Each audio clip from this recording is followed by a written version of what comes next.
قرباني په دې ورځو کې مسلمانان کوي،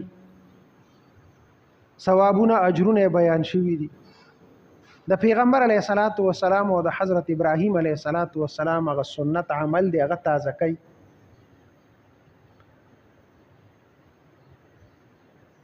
الحمدلله مسلمانان جوش او جذبې سره دا عبادت کوي.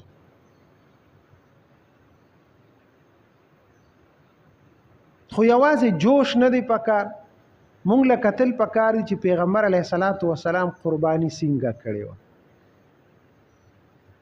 په څنګه څاروي باندې کړې وه.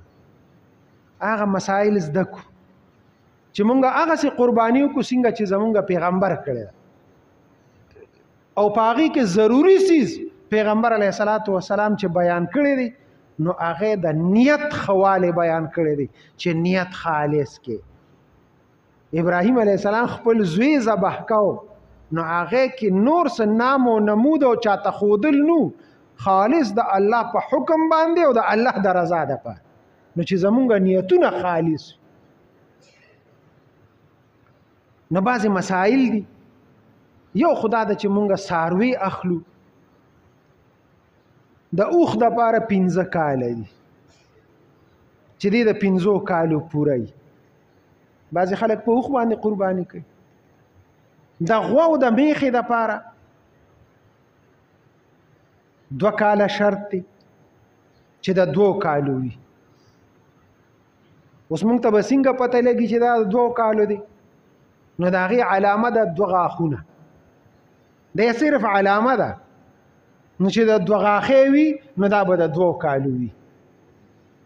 خو که یو ځناور تا کور کې ساتلی دی، غاښونه یې ړوره ختل، غاښونه یې نشته، یا یو ګاونډي دی او هغه ستا ښه په اعتماد دی چې دا زما ګاونډي دی، مسلمان دی، دا دروغ نه وایي، د دا څاروي کور کې ساتلی دی او د 2 کالو دی او هغه وایي چې دا ما ساتلی دا 2 کالو 2 نیمو کالو دی، بس غاښونه دی اړوي نه، خو چې د 2 کالو پوره دی نو بس دا صحیح.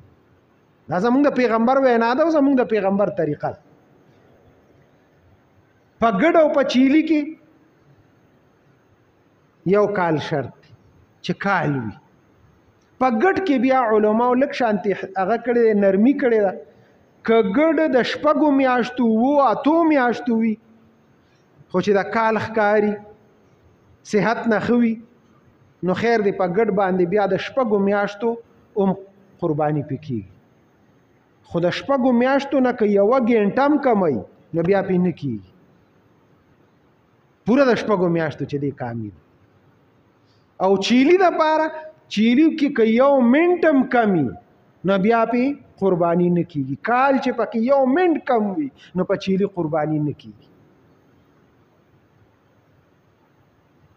او غوا او میخه چې دي نو دا په حکم کې برابر دي.